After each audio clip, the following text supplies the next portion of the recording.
So there's a massive problem in the coaching industry today. But we're only talking about half the story here. So I wanted to take a moment to actually address the other half. I think arguably it's equally, if not as worse as the first part. We'll talk about both of them. Obviously, this is the Elevated Entrepreneur Podcast. I'm your host, Raylen Davis, and I want to thank you first and foremost, checking out the podcast once again and coming back if you're a listener. If you're new, you should hit the subscribe button over on YouTube. Also, hit a review if you like something like this. Now, out of all the social media platforms, there's only two that I really pay attention to, and that's YouTube and Threads. Really big fan of Threads for multiple reasons. One, if you've listened to the podcast before, you know I have a little system where I'll throw out ideas throughout the week, and one sticks. That's what becomes the newsletters, which, by the way, if you're not on the newsletter, you should definitely subscribe to that. So that's where I get a lot of the ideas from for these podcasts. And also, sometimes somebody else post something on Threads and it gives me an idea to talk about. And one of the things I constantly see, arguably simply because it's an easy way to get engagement, is people complaining about bad coaches. Coaches have been around forever. I mean, CEO's been using coaches forever. My favorite book of all time is called The $1 Trillion Coach. It's called The $1 Trillion Coach by a guy named Bill Campbell, OG executive coach for Steve Jobs and others. Coaching is not new. Okay, it's been around forever. I think the most popular coach started off as kind of like a coach and then kind of progressed from there is Tony Robbins. It's the name everyone knows, and arguably he's like the main reason why you do it. Then you have people like the guy who does StoryBrand, Don Miller, created Coach Builder. So there's all these people that are making it easier to be an online coach. And during COVID, I think coaching became even more popular, and I think it's going to continue to be this way because during COVID, we all lost our jobs. It means we don't want to we can't go get another 9 to 5, and so we became coaches. When I first started out, I was a sales coach. That's what I started off as. Progressed to consulting later on. Started an agency and all that, but it all started with me being a coach. Arguably because it's actually relatively easy. You don't need a certification. You just need experience, and you need a really solid way to generate leads and clients.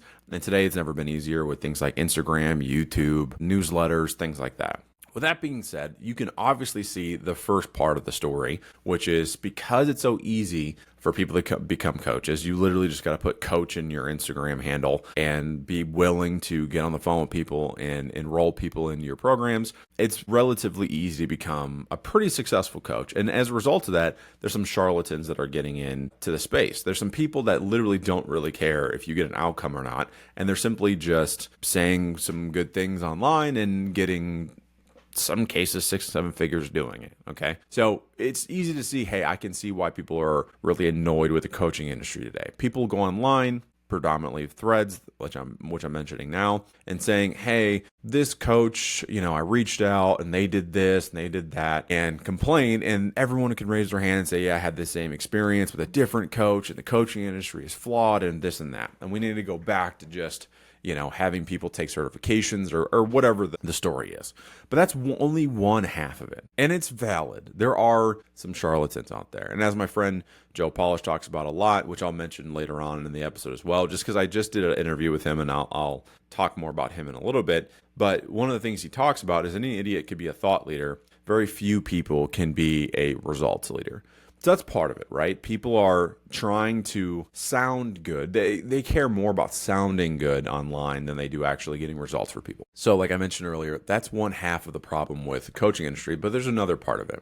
It's not the coaches themselves, it's the people that hire them. So there's many different layers here. So number one is people don't understand what a coach does, and they think they will solve all their problem. A good coach, and this is, again, I'm going to explain why I stopped calling myself a coach and moved into consulting. People that coach typically don't give you the answers. They lead you down a path so you can discover the answers for yourself. That's the major difference between a coach and a consultant, where a consultant, when I work with companies, they typically know the answer, but I'm telling them what to do. This is exactly what you should do. Here's my framework for this. This is how you execute it. For example, my course, the high ticket enrollment system, which by the way, I'll put a link. You can go and check it out here. The point of it is I'm telling you exactly what to do. There is no line of questioning. There isn't questionnaires for you to fill out so you can discover no, I'm just telling you what works. I personally like that methodology a lot more, saves a lot of time. And the people that I like to work with just want to be told what to do and they'll go and execute, right? That's the difference between a coach and a consultant. The problem is people hire coaches expecting to be told exactly what to do, and they want, or they even think a coach is done for you. For me, I'm a consultant with an agency. I tell you what to do, and if you don't want to do it, I'll do it for you, right? The coaching industry is baked around me telling you or asking you questions rather that help you discover your own thing. It's like having a therapist for your business, basically. Business coaches do not have all the answers, and they shouldn't, right? They can give you scenarios from other clients maybe or other businesses they work with, but for the most part, you are in your own way. Your employees are in their own way. A coach's job is to help get them out of their own way, not by telling them to move, but by asking them questions so they can discover it themselves. The argument with coaching, which, by the way, I'm a huge fan of coaches, that's why I work predominantly with coaches, is I love the fact that if you guide someone to the answer, they're more inclined to actually execute on it.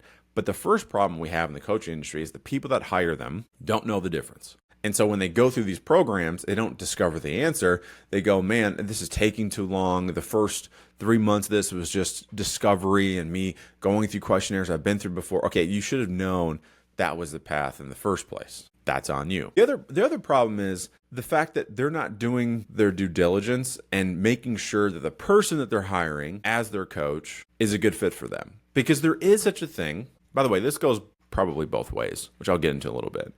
But you have to know the coach, know their style, and understand if they're for you or not. Having a good guide and saying, this is what I'm looking for in the coach, going through the interview process or going through the sales process, and then discovering whether or not they're for you. If you go through their sales process and you don't like how it feels, don't hire that coach. Hire somebody else that is more aligned to what you're doing. There's also the thing of, hey, I'm an e-commerce business and I hire a high-ticket sales coach. Okay, that's not going to translate very well because e-commerce typically is like low-ticket items and it's a different game. So knowing who you're looking for and then letting that guide you instead of letting the sales process guide you. Bit of a side note, but also it was hilarious. I saw this something recently that was like, I went to go hire a coach and they got me on with somebody else. Look, if you're going to be a coach, you need to be taking sales calls. No, bro. The point is to scale your business so that way you're not doing the sales calls. Like that's the goal for some people. Now, because you're a small business owner and you do your own sales call, doesn't mean it's the only way to do it. It's a side note. I know. The other part of this, though, is not being ready to actually do what's necessary. There's been countless coaches that I talk to that are like, yeah, I'm bringing in these customers. They're not doing the homework.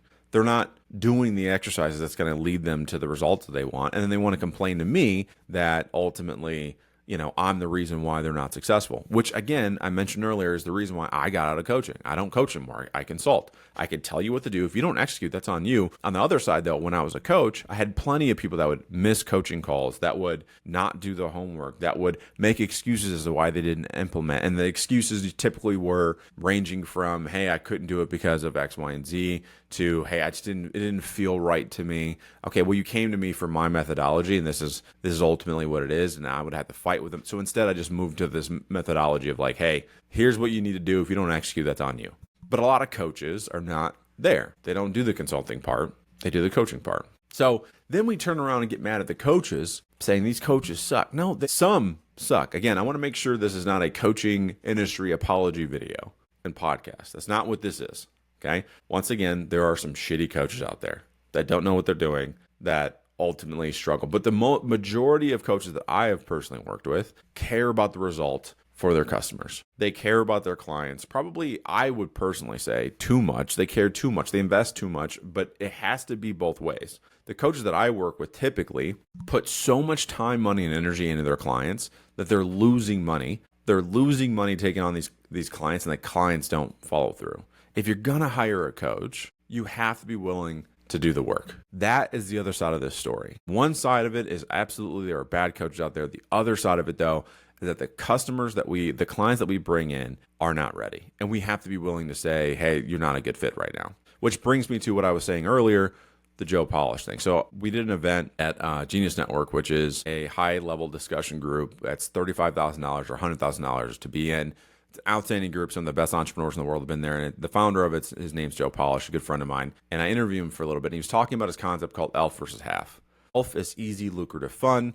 Half is hard, annoying, lame, and frustrating. And one of the things that he talks about is the importance of identifying very quickly whether a potential client, a lead, is going to be a easy, lucrative, and fun client. That's what coaches need to do to prevent the second half of the story, where we get bad customers that we know are not going to be a good customer for us. Easy, lucrative, fun. Easy meaning it's easy for that. Like, it's easy. I work with you. Every time I talk to you the week after, you have a slew of homework assignments that you finished, things that you did, things that you tested, and you're on your P's and Q's. Cute. Lucrative. You don't complain when I tell you, hey, the price is $2,500 for this particular program. You go, hey, I'm paying you now because I don't understand the value of coaching. You don't need to convince me. Here's the money. Let's get going. Fun, meaning that my definition of fun is if we weren't talking about work, if we just met up for happy hour or we got lunch, I can have a good time with you.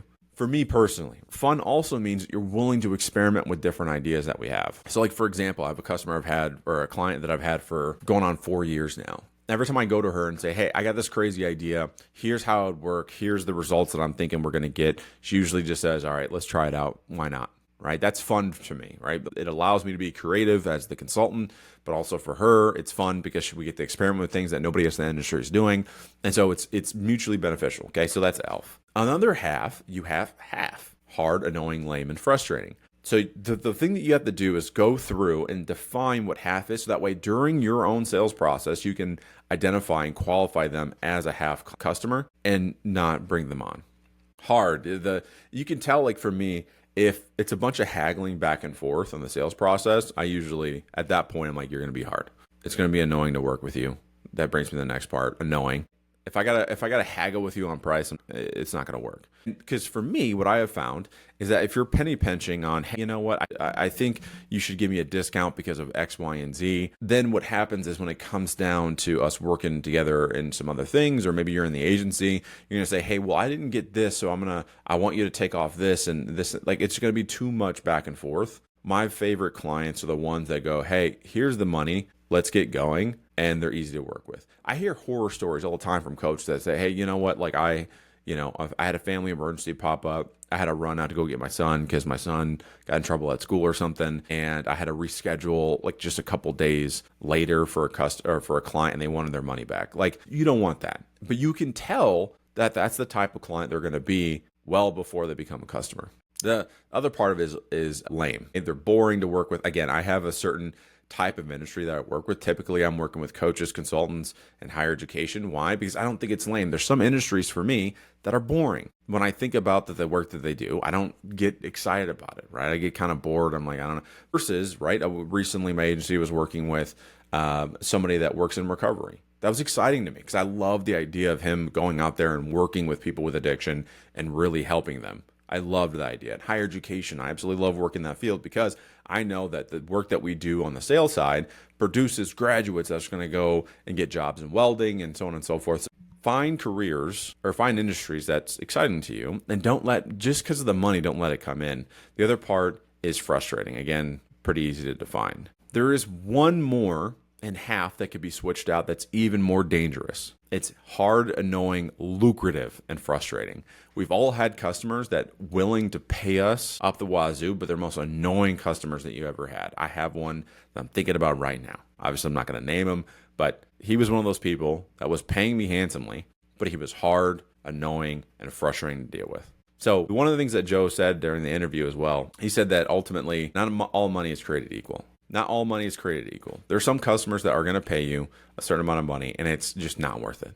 And you have to define that up front to prevent everything that we're talking about today. So that's the problem with the coaching industry. It's not just that some coaches are bad. It's not just that. The other part of the story is that clients that are coming in don't know what they're looking for. They don't know what coaches do. And ultimately, the coaching industry needs to do a better job of weeding those people out. Because we can get ahead of it and say, hey, you know what? I don't think this is for you. You don't need a coach for this. You don't need my type of coaching. You need a beginner level coach. One other thing to kind of mention too is, the levels are important. There are people that'll go out and spend $35,000, $25,000 to work with a coach that they themselves are a 7-figure coach. And then the person that's hiring them is just starting out. That is far too advanced. You won't learn much. Like I think about in terms of jiu-jitsu. When I was a white belt going with a black belt, there's not a lot of learning lessons there because I'm getting my ass beat. Like you could argue, yeah, I learned how to get my ass beat. I learned how to survive, right? And be able to go to the next round and not be too depressed. But for the most part, they're so advanced. There's nothing really that I can hold on to. But as a white belt, going with a purple belt, going with a brown belt, maybe, but going with a purple belt, blue belt, the level isn't so high that I can't learn something. When you hire a coach, and let's say you're just starting out and the person you're working with is making six figures, that's not so far that you can't learn the lessons. One of the problems that I see sometimes is that you'll hire you'll hire a coach, you're just starting out, or maybe like I'll just speak for myself, right? So I have a six-figure business. There's someone that I know that I get mentorship from that's making eight figures. I think he's about to cross nine figures. Some of the advice he gives me, I'm pretty, and again, he gives me tons of advice and it's super awesome most of the time. But sometimes he gives me advice that it's very obvious, it's very evident that he doesn't remember what it's like getting started. Some of the advice is just like, yeah, go hire like 20 people. All right, well, like with what money? Like, so it's really important when you're hiring a coach to make sure they're not so far advanced that their advice doesn't translate over to you. And if you do that, you have to also, like for me, that's why I still have this mentor, is I can put that in a box. I go, okay, this is for when I hit this level. I'm going to address that later on. What else did he say that I could use today? So that's the two-part problem with the coaching industry. It's yes, the coaches, but also the possible clients. Let me know what you think. What's the problem today with the coaching industry? How off am I? Did I miss anything? Go ahead and drop it in the comments below. If you haven't already, make sure you go and subscribe to the newsletter. People in the newsletter get this type of lessons and get this type of like stories well before the newsletter, because ultimately all of my podcast comes from my newsletter. So if you haven't subscribed yet, make sure you do that. With that being said, thank you for listening, and I'll catch you in the next one.